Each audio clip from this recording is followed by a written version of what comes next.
Christians join to sing, Hallelujah, amen. Loud praise to Christ we bring, Hallelujah, amen. Let all with heart and voice before His throne rejoice. Praise is His gracious choice, Hallelujah, amen.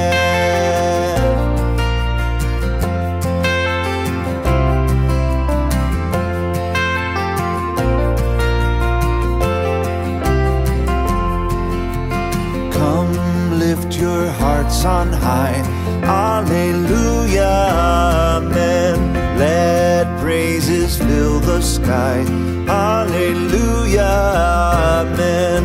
Christ is our guide and friend, on whom we can depend.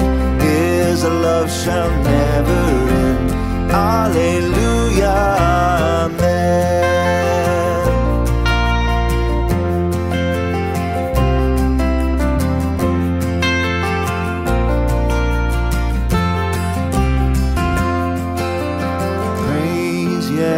Christ again, Hallelujah, amen. Life shall not end the strain, Hallelujah, amen.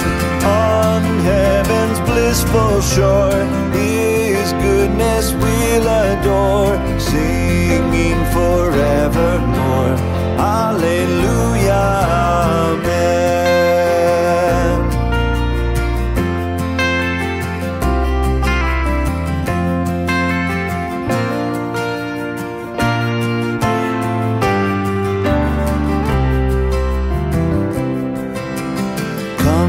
Christians join to sing, Hallelujah, amen.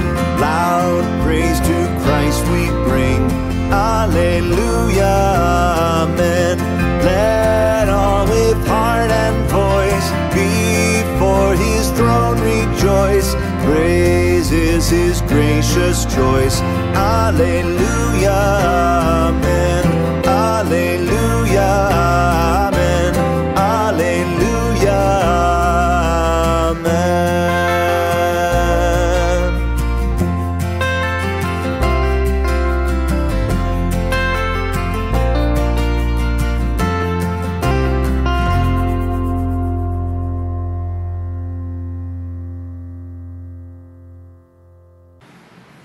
Isang mapagpalang umaga po sa inyong lahat, mga magulang namin at mga kapatid. Welcome po kayo dito sa St. Paul United Methodist Church, Tondo, Manila, Prayer Covenant. Ang mga talata po na ating pagbubulay-bulayan sa umagang ito ay matatagpuan sa unang Samuel, Kabanatang 3, mga talatang 1 hanggang 3. Sa pamamahala ni Eli, si Samuel ay patuloy na naglingkod kay Yahweh. Nang panahong iyon, bihira nang magpahayag si Yahweh at bihira na rin ang mga pangitain galing sa kanya. Malabo na noon ang mata ni Eli, minsan natutulog siya sa kanyang silid. Si Samuel ay natutulog naman sa santuaryo, kung saan naroroon din ang kaba ng tipan.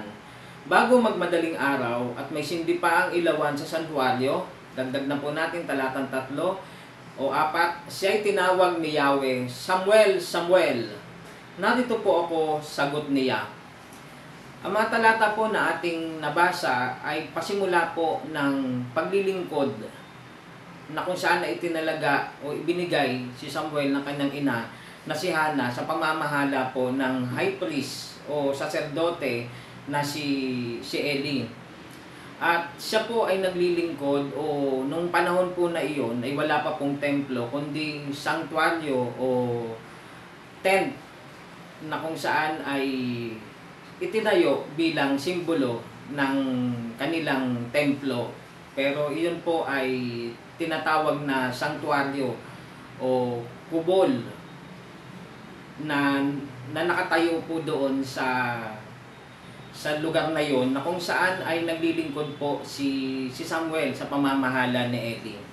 At sabi nga po ng mga naunang talata ay bihira nang magpahayag si Yahweh. At may plano po ang Diyos kaya naghahanap po siya o naghahanap ang Diyos ng taong papalit pagdating ng araw kay Eli dahil meron pong issue sa kanyang pamilya at may kasalanan po si Eli na dapat po niyang panagutan. Kaya inihanda ng Panginoon si Samuel. At nung panahong iyon, si Samuel ay isa ng bata, maaaring sapat ang kalakasan para sa mga tungkulin sa loob ng sanktuaryo o sa labas ng sanktuaryo para po makapaglingkod sa iba't ibang mga gawain. At bilang bata, siya po ay lumaki, nakasama si Eli na pinamamahalaan, gayon din po ang kanyang mga anak o mga anak ni Eli. At dahil nga po sa plano ng Panginoon na palitan na si Eli dahil dumating na po yung judgment sa kanyang pamilya at gusto niyang palitan ng mas mabuti at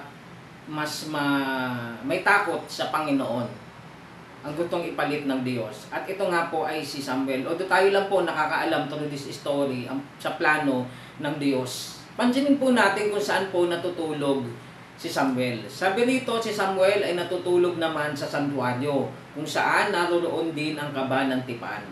Yun po ay simbolo ng ang Kaba ng Tipan ay simbolo po ng presence ng Panginoon through His Word, yung Kaba ng Tipan, at nandun sa may santuaryo. At doon nangusap ang Diyos kay Samuel na tinatawag siya. At yun po ang pasimula ng kanyang calling as prophet. Ang propeta po ay matalas ang paningin at matalas ang pandinig na ginagamit ng Diyos upang maipahayag sa pamamagitan niya ang mensahe.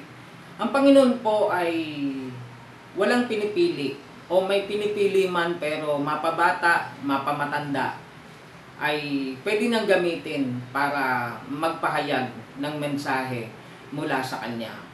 At inumpisahan niya sa pagiging bata si Samuel sa panahong iyon na tinawag niya at iyon po ay nagpatuloy hanggang sa kanyang pagtanda. At kayo po bilang mga magulang, iyon po yung mga panahon ng inyong anak ay mga bata na maaari po ninyong dalhin, ipaunawa, ituro ang tungkol sa Diyos. At iyon po yung mga panahon na ang mga bata ay maaaring handa pang makinig, handa pang umunawa.